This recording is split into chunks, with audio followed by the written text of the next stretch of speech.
Awesome. Okay, now we're for sure recording. So again, if anybody would like to have access to this recording, as long as you sign in, provided your email, I'm able to forward to you. Okay, so our agenda, again, welcome everyone. Exciting to have everyone here again. So I'm gonna go ahead and give an introduction of our panel. We are also going to have a brief introduction to the library technician program, the library technician profession, how to build your resume, like what do you need to take that extra step to get into the library field, or how to get your foot in the door, so to speak. Also the Career Center, which is amazing. They have a lot of services and resources for everybody.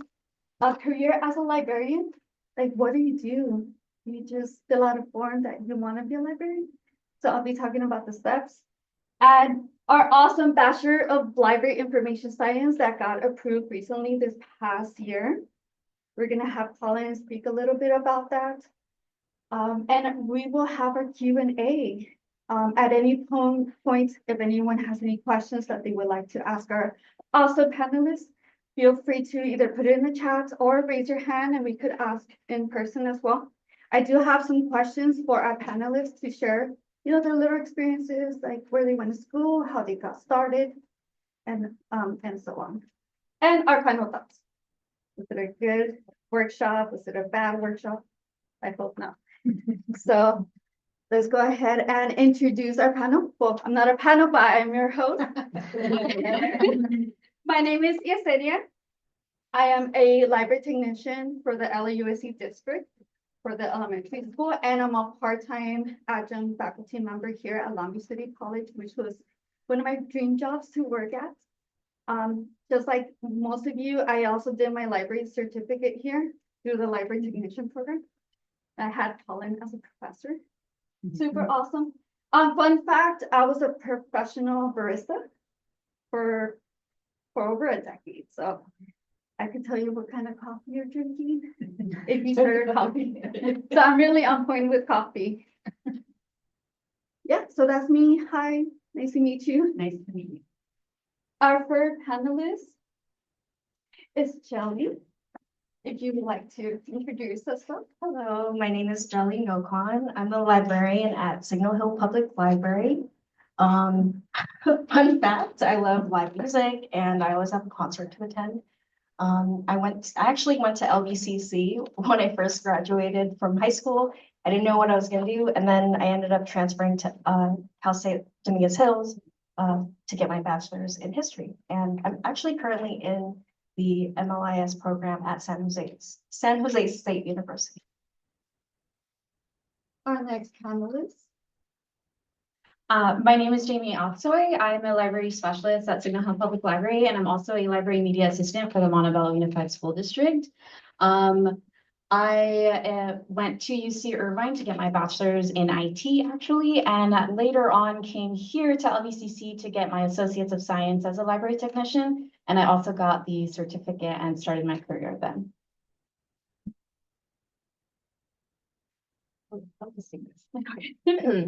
Hi, everyone. I am Lena. I am the children's librarian at Rosemead Library. Aside from that, I also work for Long Beach Public Library. So I am a sub-librarian. So if you want to test out, if you have the opportunity to see how a librarian is or what they do, when you finish your MLIS program, it's a good way to just start subbing first to see how you like it and then figure out where to go.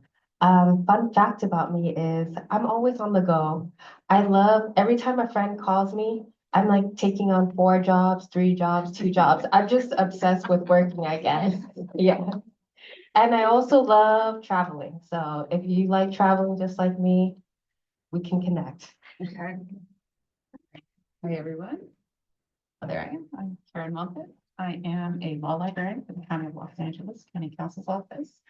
I started my library career as a library student worker. I had federal work study when I was in undergrad at USC. I graduated with a degree in political science. And what do you do with that degree? I'm unemployed. That's what happens with that degree. But I had that library experience. I got hired to update law libraries and law firms. And then from there, I was, what is this profession? I went to grad school in my mid-30s and I got hired to be a librarian while I was in grad school. So happy to share my experience. Hi, everyone. I'm Elvia Arroyo Ramirez. I'm not a librarian. I mean, technically I am, but I'm an archivist. And that's what I studied to do. Also, coming from an academic library, and that's been mostly my trajectory, just academic libraries. Currently working at UC Irvine, previously worked at Princeton University, and before that, actually, I worked at a nonprofit. So that was an interesting segue from nonprofit to academic and academic. But I also work part-time here at LBCC, love it. Even though I work at UC Irvine, I'm local to Long Beach and I'm happy to give back to the community here in Long Beach. My fun fact is that if I wasn't an archivist, I would be a mycologist, and that is a scientist that studies mushrooms. Mushrooms are really fascinating to me. I do think that they are one day going to save the world, save humans from each other. I think they have really interesting properties like cancer fighting properties, and they also help reduce the footprint for plastic too. So it's like just really fascinating to me what mushrooms can do. We still don't know what their possibilities are. To their potential. Okay, our next one is Ruben Amador. He couldn't be here today, but one of the cool things about Ruben is he actually runs our Lib 271 WE, which is the work experience class. Is very similar to an internship. Some of the places that they do associations with is Museum of Latin American Art, Arts Council of Long Beach Archive Center, Santa Monica College Library, Mount San Antonio College Library, Casita Bookstore, Long Beach Public Library, Rancho Los Cerritos Library, and Archives. So basically, again, work experience class is a course where you have the opportunity to basically practice what you learn in the classes. The only requirement is that you do need Lib 200 or Lib 1, 2, or 3. And this class could go from 1 to 4 units. And each unit is equivalent to 60 non-paid hours. So that looks really good on the resume. I had the opportunity to do an internship at MOLA during my time, and it was amazing. We learned so much. And I think it was like one of the things that I used during an interview and got me in at a public library. So if you have any questions, you can email Ruben Amador and he'll answer to the best of his ability. You could also email myself or Colin Williams, and we'll do our best to answer your questions regarding the Lib classes or Lib 271E. The other cool thing about Ruben is his fun fact I just wanted to share. He loves Formula One racing, not to be confused with NASCAR. I did the error of saying NASCAR, and he's like, no. Okay. Okay, so basically a brief introduction of our library technician program. As most of you know, is asynchronous, which that means is you do all the work on your own time. There are deadlines, but it's all done online. There's no live meetings or in person. So you have the benefit of if you have working like a full-time job and doing class whenever, like if you want to do homework during the day or after work. So you have that to balance both in a sense. Again, work at your own pace. You can complete under 2 years. If you were to take 2 to 3 classes, it's really doable. But you know, do know what you can handle. A lot of the materials, for example, they might require more work than others. For example, cataloging can be a little bit difficult versus introductory class. Work experience, again, Lib 271 is an amazing opportunity to get your foot in the door, so to speak, working either at an archives, public library, or a museum. One thing I do want to point out is that we do have free 600 level courses. When you are enrolling to these courses, make sure they are in the 600s, because what happens is if you enroll on a credit, which is, let's say, for example, Lib 200, you will get charged as a regular class versus Lib 600, which is completely free. So you could do your certificate for free under the 600 courses, 6-level courses. Yeah, any questions? Is that for any type of classes, like 600? Yeah, for the most part, we have the 600 equivalency. We do not have the 271 yet. I believe that's coming soon because we do want that one to also be on the non-credit. What's the difference between credit and non-credit is basically the credit courses will give you a grade, which will also transfer into transcripts. That you could go ahead and use that for if, let's say, you're transferring to a Cal State, or you want to use those grades to, like I did, use it to apply for my master's. Non-credit is, it's just pass, no go, but you still receive the certificate for the most part. A lot of students use it to kind of add as a skill level. So you could add that to your resume, like, hey, I have a library technician certificate, or I have an associate's in library technician. So either one is good, it just depends if you're going to use for the grade. Sounds good? And you could always look up all this information in our main Long Beach City College library page. It's under a library technician program. It gives you all the courses you need. For example, we have like the required classes. It also lets you know when you could take them during the fall, summer, or winter. Introduction to library profession, library technician profession. So for the most part, a lot of these have different titles depending on what library you work. For example, at a public library that I work, it is library specialist, where we do process new books or donations. We do work with records. We also do, well, it would be like cataloging in a bit, copy cataloging. We also work the reference desk, checking in, checking out material, creating library accounts. At an academic level, you also do the creation of community members cards or work with the students to get their either textbook reserves or taking in material, checking out material. They do also do some cataloging as well for new books. So it just depends where you're working. So the title changes. You have library aide or library media specialist or library technician at school libraries, which for the most part, we also do all of that. Except for patrons, we have little ones or high schoolers. That would be more on the teacher librarian, but elementary school, you work with the little ones. You help them check out a book, you answer questions, you teach teachers how to use the databases used in the school system, and so on. So if you want to work at a school library, I am teaching Lib 251, so look out for that one in the fall. I had to get it in there somehow.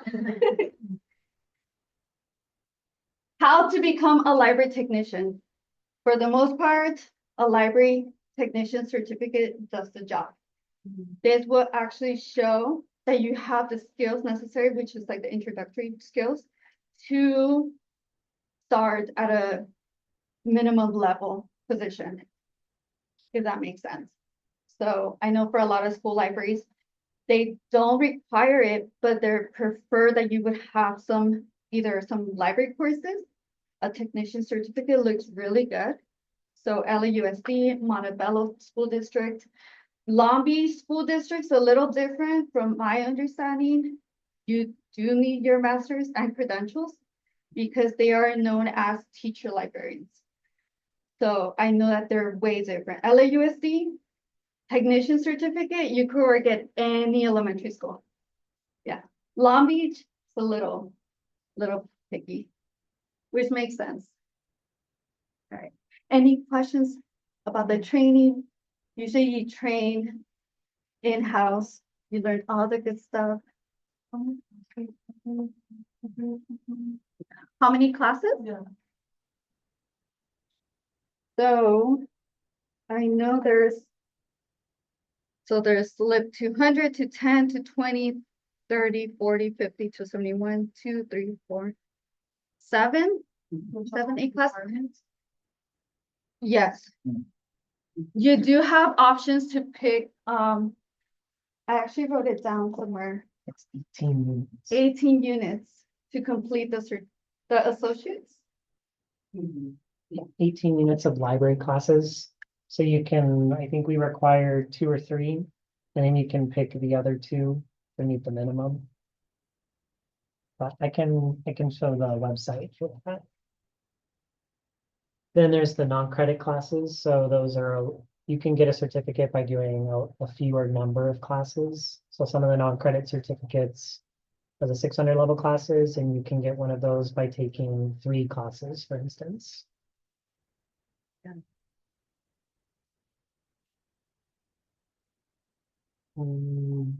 There's questions about pay in the chat.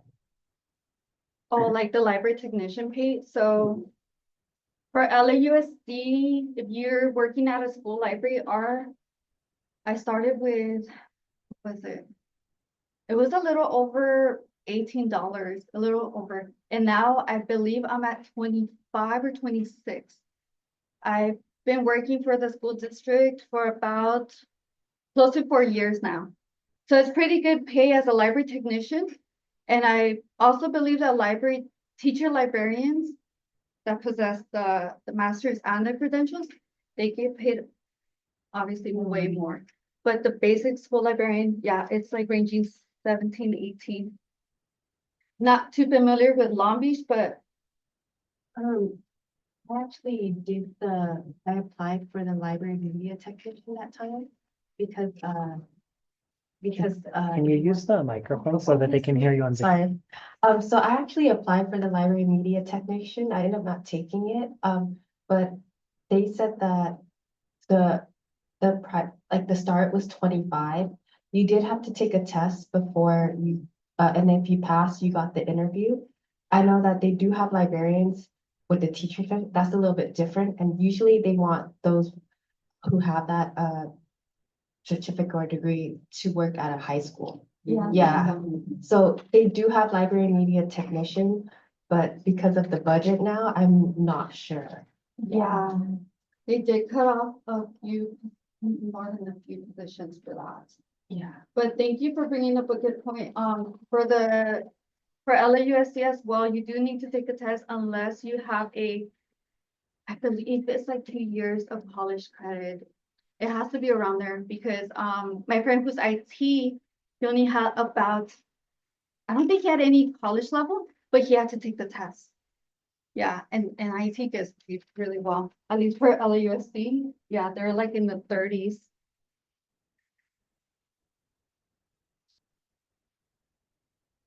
How to build your resume, how to get your foot in the door. Most of the time, you want to get into the library field, but you really don't know how.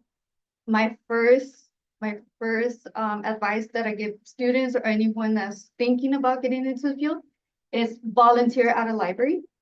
Especially if you're not really sure what type of library you want to work. We have a lot of types. We have academic libraries, public libraries, we have school libraries, we have special libraries. Special libraries, like we have archives, we have law libraries. So you do want to sort of volunteer and get a sense of the air, like the environment, if it's for you. It also helps with hiring if the librarian knows that you're a volunteer and you did a really awesome job and you really want to work in the library. So remember, networking I can't stress it enough, it's really, really, really important. I know sometimes we're a little shy, especially librarians, we tend to be timid, or we tend to be a little bit wild. There's a name being wild. Especially in the technician program, Lib 271E is such a great opportunity for networking and learning introductory skills. Internship opportunities, if you need help with that, I'm gonna go ahead and show you on the next slide, but internships, volunteering, asking your professors. If you're in the library technician program, ask around. You never know. When your professors that puts up an announcement, go for it. Even if you don't think you're qualified for it, I say apply for it because honestly, you never know. There's some awesome job opportunities that you can find. I know governmentjobs.gov is a really popular one. LinkedIn, I just recently started using LinkedIn all late. I have an account, but now I'm like really immersed in the whole professional networking. Yeah, so just networking is really, really important. Any questions about like where do I start? Well, the Career Center at Long Beach City College does an amazing job. They have so many sources and services. They actually have their own Canvas course that you could enroll, and they're constantly putting announcements about current internships or resume building workshops. Like it's beautifully done, it's very organized. So I highly recommend everybody to enroll to that specific course to learn all about that. They have internship, job fairs, interview mock-ups. You know, sometimes we've never gone through an interview for a library. So this is like the opportunity to learn how to answer, how to ask questions as well, because there is a portion of an interview where they ask you, do you have any questions for us? And from what I've heard is that they're always very, very happy to get questions. So it's not just like they're asking you like, what can you do? What can you provide us? And blah, blah, blah. Like, what are your thoughts? What are your questions? Yeah, so before this workshop, please enroll on the Career Center course. It's really awesome. If you have any questions, how to get there, please let me know. You have someone in chat who wants to speak their question. Okay. Can we, I'll let him know. I don't know where it's gonna come from, but I'll ask him to talk. Hi, can you hear me? Yes, Hey, thanks for doing this. I appreciate it. you're welcome. Quick question. Sorry, I didn't want to mess up your train of thought. I just had a couple of questions about so I like your advice about volunteering at the public library. I'm doing that right now, having a lot of fun with it. So I guess my question is I feel like I'm a little bit more interested in working at a like academic library. I live right near UCSB. My wife actually goes there. Any advice on like getting your foot in the door there, or also there's just not a ton of job openings because I live in Santa Barbara. It's kind of smaller, so there's been a few job openings that I've applied for. Haven't really gotten interviews or anything, but that was before I started this program, and I'm only on. I'm doing what am I doing? 220 and 230 right now. So yeah, hopefully my question's not too long. Just I was wondering about that. Would you like to answer that question? Yeah, thank you for your question. In terms of academic libraries, they tend to be a little stricter when it comes to volunteering. I think for us, it's just like an ethical thing. The way that we accept sort of non-paid work is through internships. And so you have to be enrolled in a 4-credit course in order for you to gain credit or like, you know, credit for the work that you're doing. And so so if you're enrolled, if there's an opportunity in your curriculum or your coursework where you can say that you're enrolled 4 credits, you can say you're doing your internship. If you can negotiate that with where you're enrolled, I think that will open up a big door for you. And so yeah, so at least in our department, that's the way that we work with interns. I'm currently hosting an intern right now from San Jose State. She's earning her master's in library and information science, and she is enrolled in like I forget how many credits, but it's 180 hours. And so it's basically the full semester that she's with me. So yeah. About that, I actually did that course for 180 hours, and I actually did it for LA County Library. I know he wants academic, so maybe her route it's probably probably the best way, because once you tell them that you're enrolled in this internship class, they'll do like a whole interview with you, and then they'll see if you fit their criteria. Okay. Yeah, I know some people there. I've tried to, like you said, do a little bit of networking. So um I'll reach out to them about that. Is that what you're talking about, the when I do the, what is it, 271? Is that what you're referring to? Well, that would be the course, the work studies for the library technician program. Yeah, so the list that I gave Oh, earlier, okay. I'm not sure if you were online when we gave the list, but it's like our nearby locations. I know like Mount Sac is part of one. It's MOLA, Long Beach Public Library. So it's a few that have worked with the library technician program in overall. I know like they're trying to extend the program in that sense, but those are kind of like what we offer. Okay. Oh, thanks, Colin. Yeah, I'll send you an email. I'm actually in your class right now too. So thank you. Thank you guys. That was a really good question.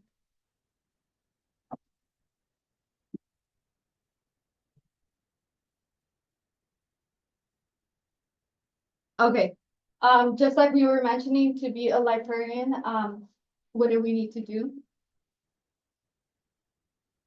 Oh, I'm like, that's me. I'm just- Oh, yeah, the camera. You do need to get a bachelor's. It could be in any subject. And then you do some research, what kind of program you would like to enroll. There's a few schools that do have the MLIS program. I did mine at USC, so it's under management. But I know Santos State, UCLA. There's also some others outside the states. So just doing your research, because it can be a little pricey if you could find in scholarships that helps you out. I know Karen, you did scholarships. I got a full ride. Oh, So beautiful. I'll tell you which program you get. Yeah, I think later on.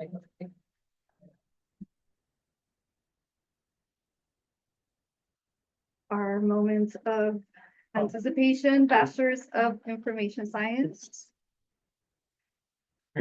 So my name's Colin Williams. I'm a librarian here and I help to coordinate the technician program. It's nice to see students' faces, right? Don't only see the names. So what I would say about this slide is that in last year, we applied to the our California Community College Chancellor's Office, and we asked them, could we offer a bachelor's degree? That's kind of new for community colleges because we normally only offer associate degrees, but the state legislature is opening up for us to start offering bachelor's degrees. So Yesenia helped me out with the application and we got approved. So that approval just means, yeah, thank you. That approval just means we can get started. So what we have to do now is write the curriculum. We have to send that through our curriculum committee and the chancellor's office has to approve that. So realistically, if we're talking about this timeline, I know a lot of leadership wanted to start like next semester, but it will honestly probably, the doors will open to the first cohort, probably like spring 28. Like that would be reasonable. It's not just our department. The school has to reaccredit itself as a bachelor degree school. We want to be able for students to get federal financial aid when they take these classes. So we have to go talk to the federal government and the Department of Education. So it's not just me not doing paperwork. It's a whole issue. So there's not too much on this slide because a lot of it is in draft, but we're really emphasizing the information aspect of the degree, how to work with online records, metadata, how do large language models and those AI issues intersect librarianship. We have an advisory board that meets every year. And last year, they really hammered home that they want to see a lot of the digital librarianship featured in that. So it is not really the traditional classes where we teach you to read call numbers and go help students find things on the bookshelves. the feedback was really, we want this to be more tech-centric and information side of the library and information science aspect. Hypothetically speaking, right, because we're still far off, well, like saying if, for individuals that do, get the associates and decide to come back to pretty much finish, would it take like roughly like either another 2 to a year? Or would it take longer since, like you mentioned, it's much more information-based, tech-centered, so it could just kind of go on something or, or do we have to restart the whole process again? Yeah, that's something that I want to ask the advisory board this year, because we did have to do an entire draft curriculum in the application, but I do think there's some leeway to have changed things when we actually submit it. So that's one of the questions that we're asking. One of the things that we know we want to build into it is there's going to be an application. So for students who have that certificate or associate degree, bumping up to earning priority consideration for entry into the program. We don't know if we want to entirely copy and paste the library technician undergraduate work into the degree because there is a lot to learn. So I don't think it's going to be a straight up copy and paste of the associate degree as the undergrad, but there might be a couple of classes. So some things we're interested in doing is we want this to be 0 textbook costs. It will be online asynchronous. There's a lot of computer science classes in it. So we're working with that department over there to make sure that for our students in those classes, it will be online asynchronous. I don't know, like you said online asynchronous. Was there a possibility that there would be any instruction in person given the learning curve for technology? Yeah. So what we would probably do is look at hybrid offerings. But when you do talk to students, if they see that it's online asynchronous, that's a big draw. And our program has more students from all over the place now, especially in the IE. We have a lot of students from the Inland Empire, up in LA. So that's another thing we're balancing is where are our students coming from? And this will actually be the first LIS bachelor's at a community college in the nation. So they're at 4-year degrees institutions right now, but at a community college where that access and affordability and awesome professors is super important. That's one thing that we're balancing. Cool. So yeah. Will the cost be, junior college, or would it be the same as a 4-year school? It'll be less expensive than a 4-year school. The legislature capped us. They said you can't charge more than $130 a unit. Wow.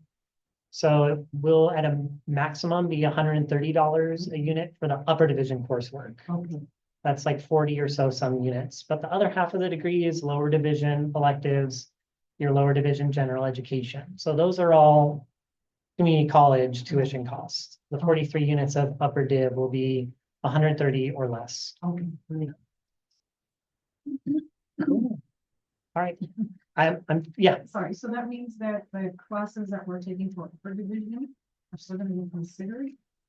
The classes that you're taking for, Into your bachelor's, we take all this, so there's still GED, upper division, upper division stuff, so. yeah, I don't know. That's like if you're taking upper div at another institution right now, I don't know. We have to figure out articulation and stuff.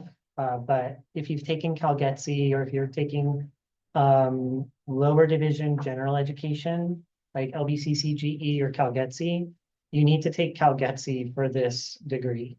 Because that's what I'm taking now. Yeah. So if you take CalGETC, you can show the counseling office that you've already completed your lower division general education and you'll be ready for some of the other lower division, like computer science classes, and then the upper division work. Currently in the associate program, I was just curious if I potentially want to come back to the bachelor program, would it be best to get a transfer degree or associates? I'm just wondering what additional coursework other than library classes might be required for an associate's bachelor's and not only that. If you have an associate's and it's been within the last couple of years, you're probably good because that GE block, the general education, is the biggest thing that you're going to need.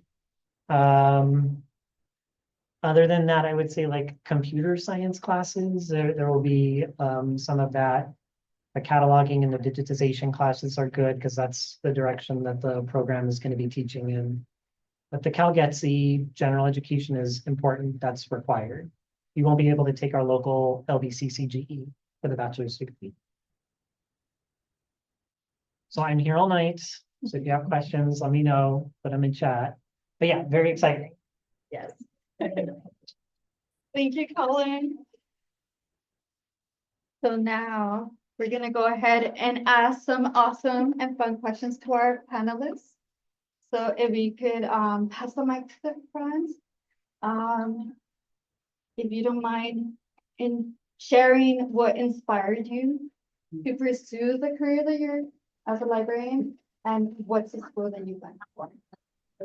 Okay, so I ended up getting my bachelor's in history. I've always loved to read. Of course, it's like the first thing everybody says when they want to become a librarian, right? And I've always been interested in research, and I spent like probably 80% of my undergraduate career in the library, like at a public library, university library, just doing my work. And I just really liked the environment. I ended up working at a school library, elementary school library, for about 6 years as a library media technician. And then I found that it was something that I really enjoyed. It was a lot of fun working with kids. I thought I wanted to be a teacher. I like the library aspect more. So then I started working part-time at a public library at Signal Hill and started to get that experience. And I just really enjoyed connecting with the community. I'm sorry, what was the other part of your question? What was your school Oh, that you're currently enrolled in? Yes, so I'm currently enrolled in the program at San Jose State University.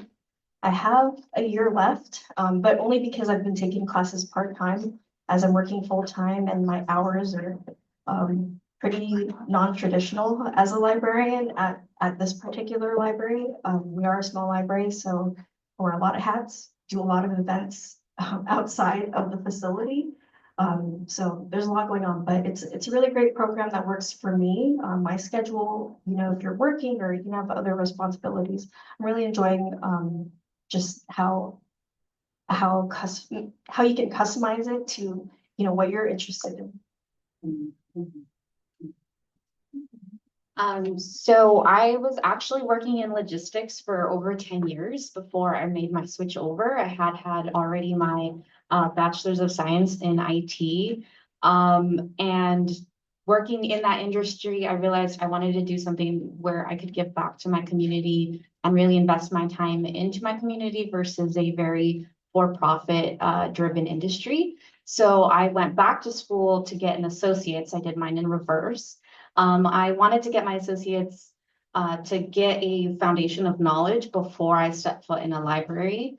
But I did apply to the Signal Hill Public Library as a library aide and did my associates and worked full-time in logistics.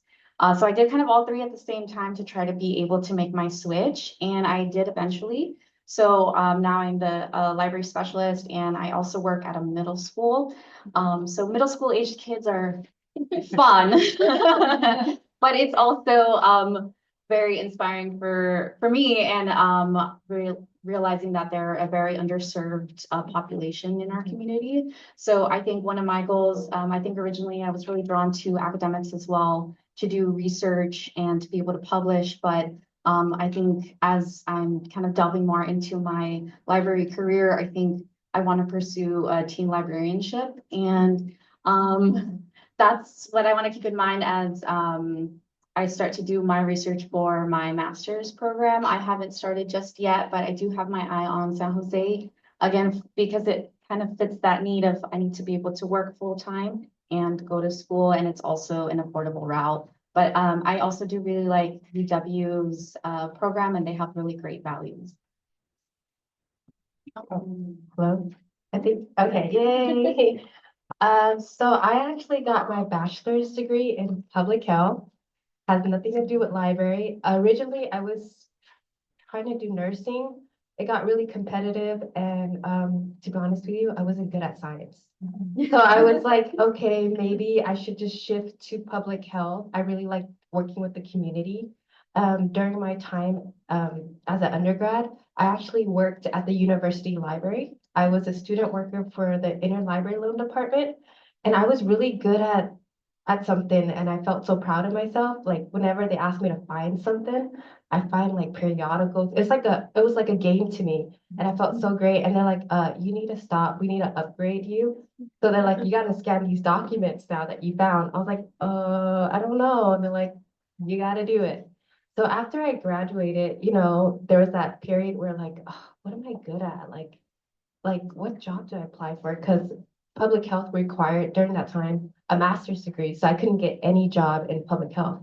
So after multiple applications applying for public library, because I thought it would be easy to get a job, Signal Hill again. Finally, they finally picked me to work for them, which I'm really grateful for because it's a small library system, but they teach you everything. So I started off as a library aide, and what we do is we like do check-in, check-outs, we organize the books. And then my supervisor was like, you gotta do more. And I was like, what? What do you mean? And then so he's like, okay, you got to catalog, let's do genre, like pick like labels for the teen books. No, now I'm gonna make you do tween program. Oh no, now you're gonna do teen program. So I went from tween, teen, and then adult programs. I was like, wow. And I was like, maybe I should do the Masters of Library Science program. I feel like this is my place. So that's kind of like how I got there. What was the second question? Because now I'm blanking out. Oh, school. Okay. Talk too much. So for my Master of Library Science, I also did San Jose. I was working 3 to 4 jobs and also doing school. Some semesters I did full time. So when I came to work, you could tell I was a zombie because I didn't sleep, But it was worth it. At the end, it was worth it. So if you have any other questions, ask me. I would say I've done probably 6 or 7 public libraries now. I did start at academic, and then I shifted from city libraries to counties to cities to counties. So yeah, I just talked to her. I was like, I kind of like it smaller. Maybe I'm being biased because I started at Signal Hill, but I would definitely go back to city library just because I like how small and how knit. It's a public library. The county one's more like wide, more big. So there's more branches within that system. Depending on the city, sometimes they have 5 branches, sometimes they only have 1. It's basically your preference, but yeah, I still like my little community. I think my heart goes out to them, that's why. So my career into librarianship was a little bit different. I didn't start thinking that I wanted to be a librarian ever. I thought I was going to be a lawyer. And so I went through the whole going through political science in college and thinking that I was going to go. And then I realized around that time, hey, these LSAT classes are really expensive. I actually don't have the money to go to law school. This is kind of an expensive degree. And so I floated around for a little bit, kind of upset about that whole situation. And I'm thinking, well, what am I going to do? Because I want to do law, but I don't want to be a paralegal. I want to be a legal secretary. You speak up a little. Yes, thank you. And so I got a job working at a law firm. I didn't know it was a law firm. I just knew it was a name, and it worked in a high rise in downtown Los Angeles. And so there I went, and up on the 34th floor of that building was a beautiful law library with legal books. If you've ever seen Suits and you've seen them in the law library, that's exactly what it looked like. And so I was working with lawyers, and I was just a library assistant. That's what I got hired as, a library assistant with a bachelor's degree. That's how I got in. And then I got promoted to a research assistant, and I was pulling documents for attorneys. So I got that same drive. I think of it as like a bloodhound. Like I got a request and I was like, oh, I gotta find it. I'm not gonna stop until I find it. And I started, I love that work. I love that work. And at that firm, they had about 40 librarians, law librarians throughout the world, actually. There were some here, there were some in Europe, in Asia, and they all worked as a team together. So that is still a thing. They are called like research analysts and stuff, but it's still a niche area of librarianship. There's also medical librarianship. So if you've ever thought about maybe you weren't set out to go to medical school, but you know enough about medical terminology. There's, like Kaiser has libraries, medical schools have libraries as well. So eventually, working at the firm for a long time, I thought, well, I want to be a law librarian just like these ladies or gentlemen as well. And so what did they all have and I didn't have? They had a master's degree. And so there I was, mid-30s. I enrolled in the University of Washington master's program. I was working full-time and doing that program. And yeah, I lost a lot of hair in those years. It was hard work, but I'm glad I did it. And yeah, I did it mostly on scholarship because I didn't really have a lot of money. I won a total of 13 scholarships while I was in school. I applied for everything that I saw. I hustled my way through the scholarships and I graduated with no student loan debt. So I encourage everyone, you can see scholarship applications for libraries, apply. You may be the only one. I suspect many times I may have been the only one because why else would they give it to me all the time? So you never know, apply. Okay, so for me, like Karen, I got a work study job as an undergraduate. I was at UCLA and I was studying art history. There's a lot of art historians who fail at art history. I'm one of them. I started off wanting to be, in the field of in art history, writing books and stuff like that. And then I realized that I really like the idea of research and teaching, but maybe just helping the people that do that. And so I had work study and I saw a position in the library that said performing arts special collections. And I was like, it's got the word art in it. Okay, I'm gonna apply. And I had no idea what archives were. Special collections, I didn't know. And so I applied and I had a supervisor who at the time I was just really enamored with. She was the smartest person I ever met. She knew everything about everything. And I was like, I want to be like her. She was just so cool. She knew about like French New Wave cinema, like that kind of really cool stuff.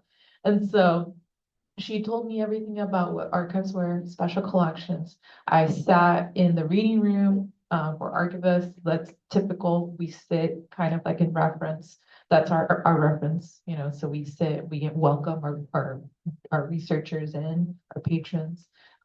We pull boxes out for them. If they have any questions, we do photocopies for them. And so that's what I did as a student. And I really like being adjacent to research and adjacent to researchers.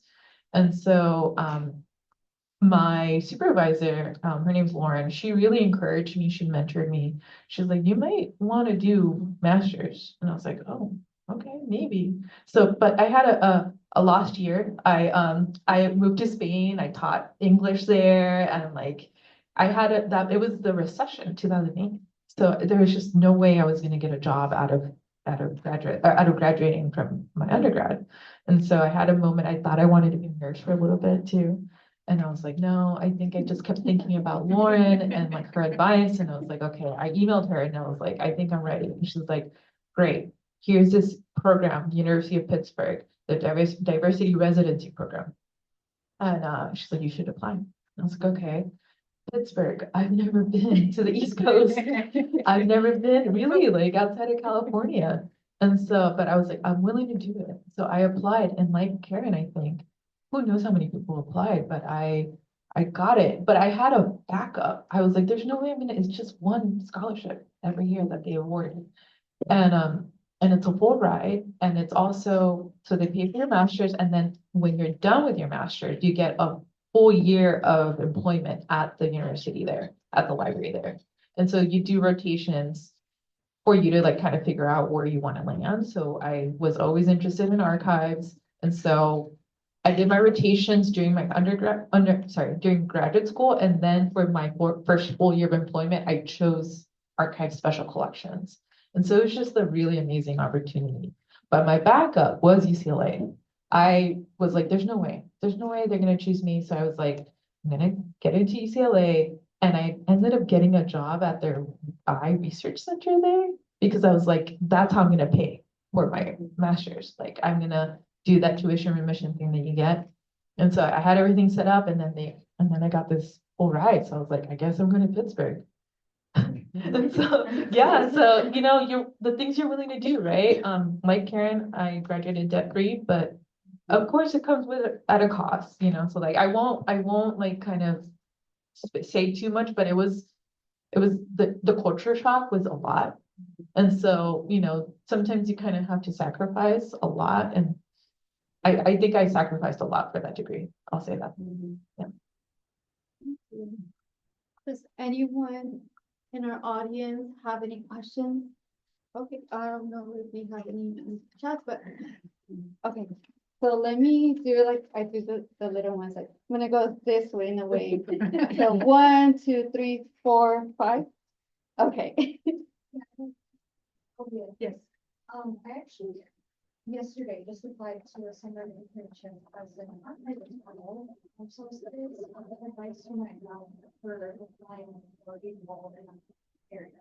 Just generally in archives, Yeah, it's a summer intern program for 9 weeks where is it at? at the Huntington. Oh, yes, I have a coworker that worked there.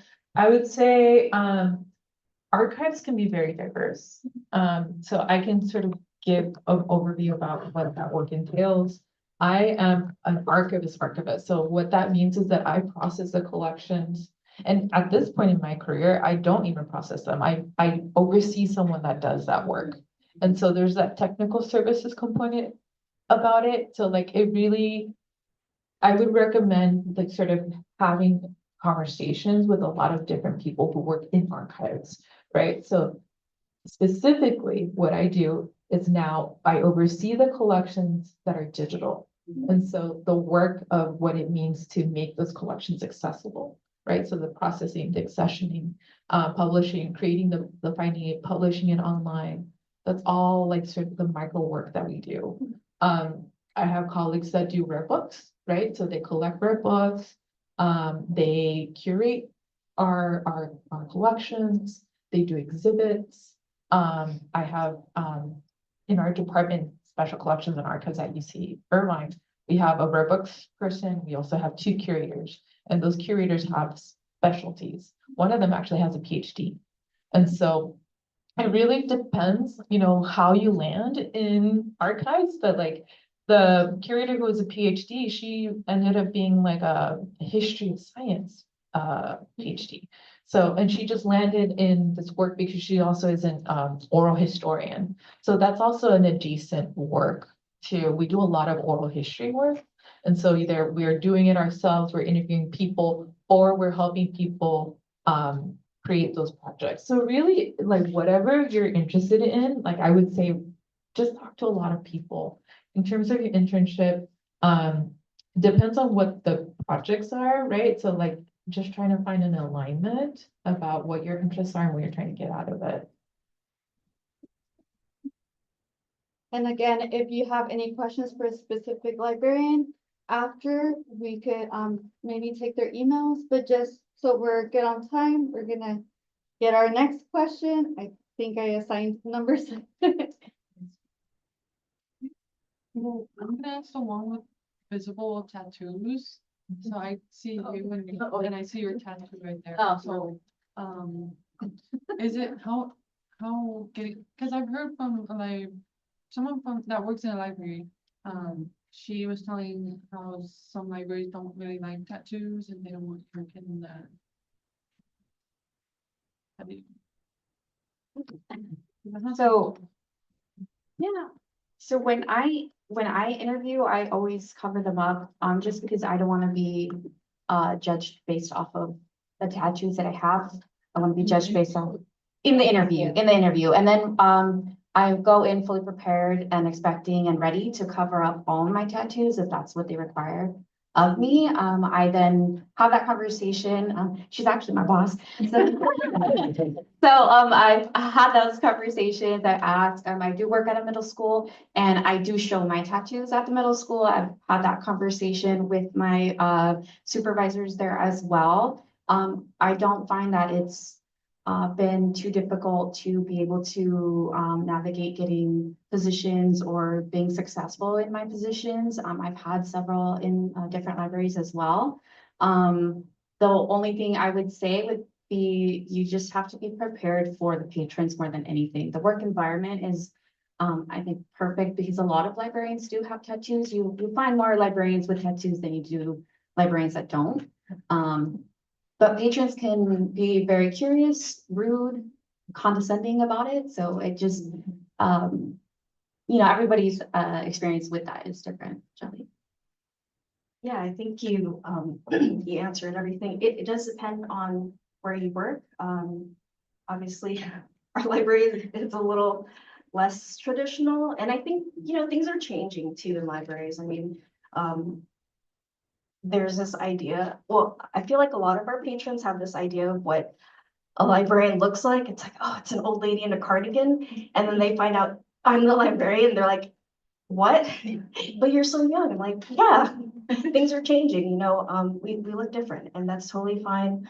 But yeah, it does depend on where you work, but generally, like if I have to go to a city council meeting, I do have to cover up and look presentable in a traditional way. Where's our other question? Hi, I really like that. I think most of you have like backgrounds in like totally different areas. So I have a bachelor's degree in psychology, which I love psychology, but I also love books. I love to use books.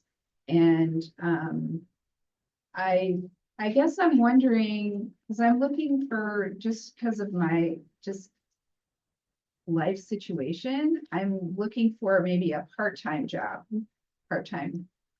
Is that possible? Is that easier? Is it harder? Do you mean like a part-time librarian job or just Yeah, part-time like library Part-time. aide, library assistant job?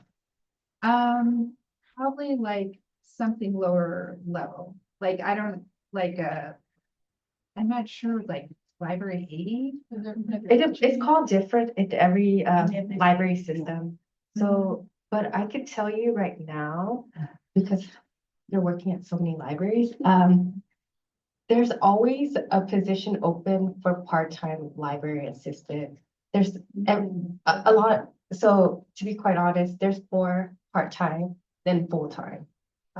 Yeah, so there's actually more part-time because it does require you to pay benefit if you're full-time. So a lot of library systems, they hire like part-time library assistant, part-time library page, part-time library aide, specialist. It's just they're called all different names. So it's kind of like once you get the hang of it, you'll like understand, oh, okay. So a library aide is equivalent to a library clerk. So it kind of but there's always a part-time job. You don't have to worry about that. Okay. And I think having a degree in something else does actually translate. So with my background in logistics, I had a lot of customer service experience, and that did translate very much, especially within the part-time roles, like the entry level, because you're more public facing. Yeah. I love people. I love people, I love books, I love art, and I love psychology. You'll fit in. Yeah. But do you have tattoos though? I'd be willing to get a job. So that was helping you getting a job. Let's see, what's our other question? Go for it. There was, okay, so my question is, are there some positions or fields within library work that require more commitment over the years if you're interested? There's a lot of different roles that I'm curious and interested about and trying to see where I would fit best. Or I heard some of you your careers change so much. Is this type of career, it's easy to navigate those changes if you decide, like, I want to work in this type of library, that type of library? It's a long question, but yes, that's my question.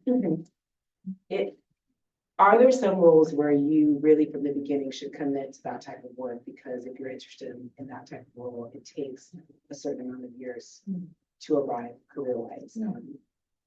Or if you're figuring it out, is it easy to navigate those changes from different Yeah, so I think what you're saying is there, can you move around in library systems? Once you get into a certain kind of librarianship, can you move into something else? And the answer is yes. So I've actually now worked in academia as an undergrad. I went in the private sector and now I work in government, and I'm also part-time here at Long Beach City College. So now I'm an academic. So I think I just need public libraries and then I'll get the five, the full one. But I am actually interested in public libraries because, I, there's something about working with the public. And I think because I've worked in corporate for so long that you think, okay, well, only like lawyers and only government officials deserve, like good service. But you know what? The community needs good service too. And I've been working at it as an election worker for the last few years, and I love working at the community. So I'm thinking more like, yeah, I would want to move. And the good thing is once you've done one kind of librarianship, you can move into another kind. So now you know how to work with students. Now you know how to work with lawyers, counsel people. The more range you have, the easier it is for you to transfer. So no, you're not locked in if you just go into like, but yeah, but then there are some fields, especially if you want to be like a teacher librarian, like if you start working in that, you could work your way up through the school districts and find your way up. So sometimes it depends on the field, whether you want to commit to just going straight up or just testing the waters.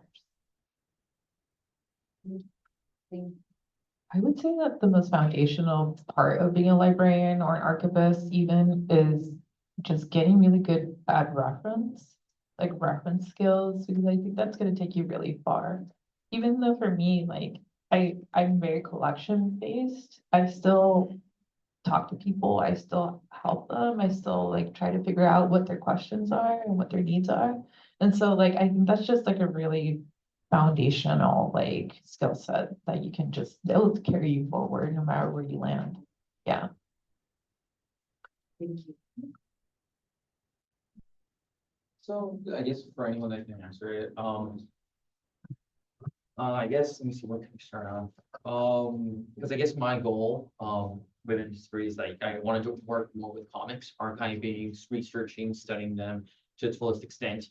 More especially in the Latinx area, right? Especially, not just touching more of the American pretty much a landscape, but actually going to like Mexico, Colombia, Argentina, because there's a lot of comics that usually get scathed under and overseen because of the mainstream stuff, DC, Marvel, Image, or D&D.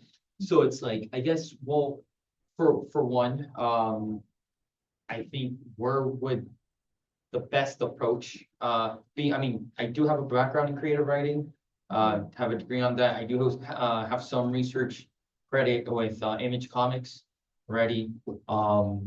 I've helped in volunteering. I'm volunteering for San Diego Comic-Con. We'll be on board soon, and then other events.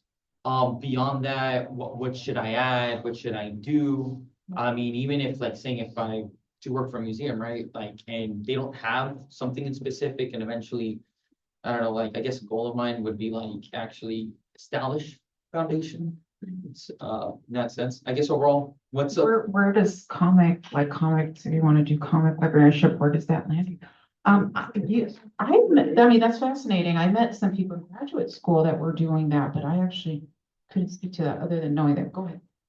UC Irvine has a comic collection. Do folks know about it? It's like, I think at the Tomas Rivera library there. So I would definitely just start doing research. I know that's just one of them. UC Riverside. Oh, Riverside. Did I say Irvine? I'm sorry. Oh, that's right. Yeah, I worked there, but Riverside. Oh. My mind does that, both of those. But Riverside definitely has an established collection. And I think what's interesting with what you're saying is that it sounds like you have very unique interests, but that shouldn't deter you from seeking out opportunities and making opportunities happen, right? So like you may get your foot in the door with one position, but then you can be a curator, right? And you start building collections according to what you're interested in. That's the cool part about being a curator and working in a library, is that based on your interests and your background, you can make that collection be give you whatever. And you could always justify it because there's always a research interest and research component to it. I know I've been talking a lot, but like our previous rare books collector, prior to the one that's there now, he had a real interest in the occult and witchcraft. And we have a lot of rare books on witchcraft now. I love it. I'm here for it. We have the Necronomicon, I think. Yeah. I'm just like, they're there now. He's gone. He's at the Clark now at UCLA. Yeah. And just because of the guy who's just like really interested in all that stuff, we just have all these books. It's pretty cool. Another question, I guess, on top of that. Well, saying, right, I heard that there's gonna be a new museum coming into LA, the That's right. Lucas Arts, sequential. So I'm not sure if that would be a good place to start, like could. volunteer. Yes, Yeah. yes. Again, doing your research, Yeah. because there's so many specialized libraries and archives, and really just, we're all so unique. And so just because we're an archive doesn't mean we're gonna have all the same stuff. It's actually the opposite, right? We have very highly concentrated or specialized areas. So for us, we collect Southeast Asian archive. So like Orange County is actually the home to the largest population of Southeast Asian refugees and migrants outside of Southeast Asia. And so it makes sense to document those experiences of people that migrated to the area. What were their experiences like? And then moving forward beyond, right? Like those multiple generations of that community. And so that's so unique to that area. And so I would definitely look around. I think the comic collection that's at Riverside was established because they just had one person just donate a bunch of comics. Yeah, and so then they're like, okay, well, we'll build around that collection. So it's you definitely need to do your research. And I think the Lucas Museum will be a really fantastic opportunity for you to take a look and see what they're building there. Just do it. Okay. Oh, that's where I usually volunteer at. My mentor's the one that, yeah. Yeah. Oh, should we do the? Yeah. Okay, so we do, before I come to you, I'll come back to it. We do have a question in the chat, says, hello, if you have a previous career path, degree, years of experience, etc., but just received a MLIS, does it impact your ability to get a job as a librarian? Or is it assumed you should be a library aide first? That's a really good question. I would say that you should get experience before you pursue your MLIS, because if you pursue your MLIS with no experience, you're still at the bottom. They still, most libraries still require you to have some sort of experience working within a library. So you could do both at the same time, but you should actively be trying to pursue some sort of experience. Yes, get that experience. See if you like it in the first place before you start pursuing your master's. I will definitely say that. When we're interviewing for positions at our library, we do look for people with experience more than education sometimes. Because sometimes, yes, education is very important. I want to emphasize that. But sometimes, you know, that the theory is different from practice, right? Customer service skills is not something you can necessarily teach. It's sometimes more just your experience, like over the years. So get that experience as a volunteer or part-time before you start pursuing a master's. We did have a question. I just wanted to kind of go back to what he was talking about the specialization. So I need to go very specialized. I want to do foreign genre preservation. And so particularly, I was interested in talking to you about like this kind of the same thing. It's kind of weird, and there's not a lot of places where I think I can go to ask somebody, hey, what am I supposed to be doing? Where am I supposed to be going? Because a lot of people kind of think it's weird too. But if people are collecting books on witchcraft, then I think it's somewhere. Yeah, I think like I said, I think what matters the most is if you vibe with the people that you're working with. And I mean that sounds really common, like just using commonplace language, but I think I'll give this as an example. So my brother was incarcerated for 12 years. And that really inspired my activism about abolition, prison abolition, stuff like that. And I have real personal experience of how it's impacted my family. And it's really just, it's been such a negative experience for us. Never did I think that my activism in prison abolition would ever collide with my work in libraries and archives, but it did. And so UC Irvine is actually has a really strong program in criminology, law, and society. And when COVID hit, there was an opportunity to create an archive that documented people's experiences who were currently incarcerated in California prisons and jails during the pandemic. And so when the opportunity arose, I was like, yes, we're doing that. We're saying yes to that project. And I'm still working on that project. But because I had such a supportive boss, she was like, hey, should we build around this collection? Like, should we have a specialization in prisons and archives? And I was like, yeah, let's do that. And so I think just having conversations about what your interests are with mentors, with your supervisors, if there's a way that you can craft something that is so unique and special to your interests, do it. But I think it really depends on the place. And there are good places there are good libraries, I would say, and there are not so good libraries where you're just there to get a paycheck. And that could just be because there's just bad actors. And let's be real, it can happen in any industry, right? There are bad actors in libraries, I'll say that. Places that won't support you and places that just don't care about you. And I mean, we're all here to encourage and lift people up, but we could all probably talk about that too. That's a whole other hour. But I won't digress. I would just say, first find a place that can support you. And then, start having those conversations about your interests and what you want to build there. I just really quickly want to touch on the bad place thing. I've left a full-time to go back to a part-time because the part-time treated me better than the full-time, and I would 100% do it again. So the library you work for or where the environment that you're in, I think matters 100%. I personally, I was laid off of a position down here in Fairbanks. Probably blessing in disguise, and I would rather take a part-time job over not full-time.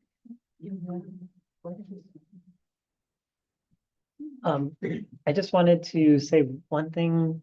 I don't know who was talking anymore, but yes, wholeheartedly agree about go where you're wanted and supported and your ideas can flourish. With such of these like unique ideas, what I would recommend is you're still students and you're still taking the classes. So I would recommend that you just tailor every assignment to creating like, I know we try to do it like a portfolio, or, like your own little CV, or come away with something that you can talk about and you have concrete examples of how you have connected MARC records to this unique thing. And did you know this is my passion? And here's how I've tailored this collection and I understand all that kind of stuff. Your students, and I would really recommend spending time honing your skills and your interest by tailoring like all of your assignments to proving that it's worthwhile, so that you have something that you either is published ready, or you've got your blog, or you've got something to talk about at the networking events, that kind of thing. Oh, and we have one more question before we end our amazing workshop. So question for public librarians. Because there are more part-time jobs than full-time jobs available for library techs, are there typically opportunities for someone to go full-time after a certain amount of time working at the same library? The answer to that is yes. You do have the opportunity. I've seen it happen before where somebody started off as, let's say, a library clerk. They went off to a library assistant part-time.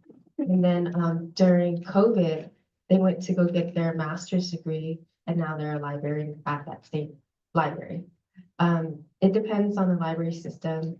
Some of those opportunities are possible, but some aren't. It just varies between different branches, different systems. But yes, answer is yes. Any final thoughts, our panelists? Any final thoughts on your behalf? Thank you for having us.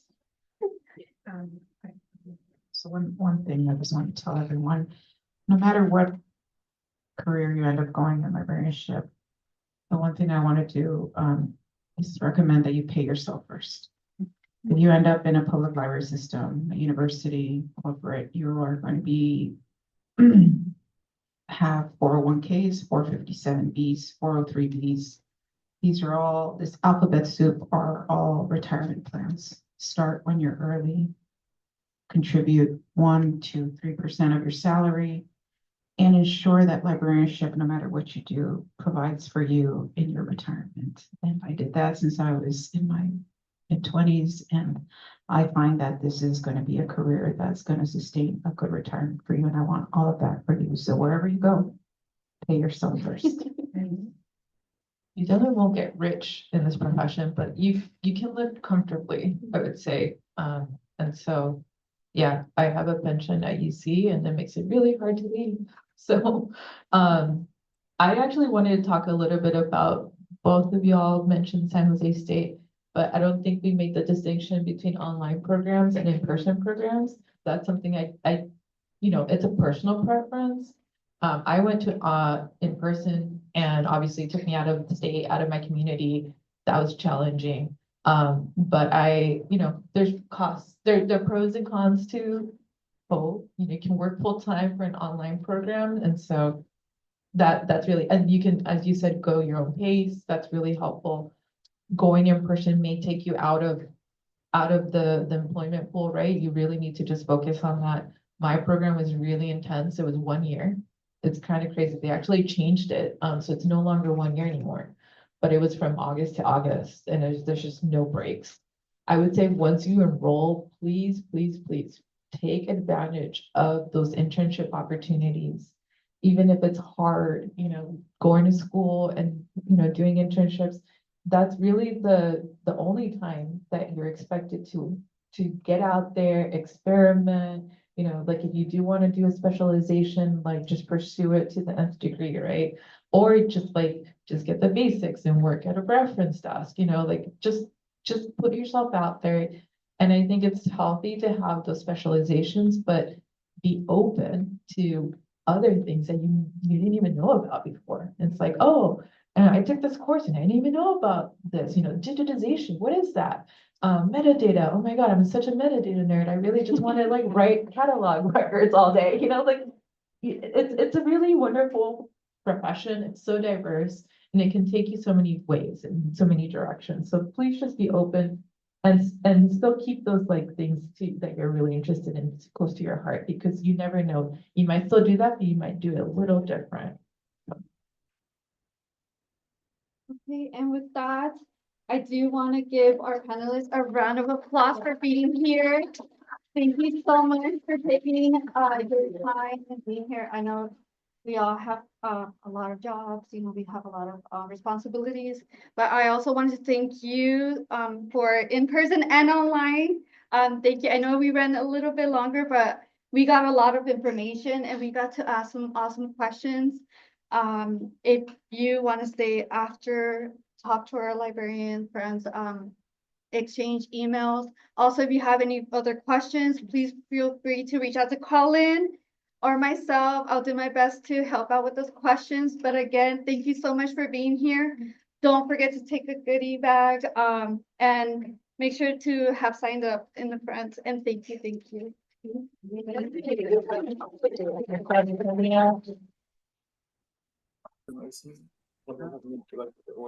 Guys.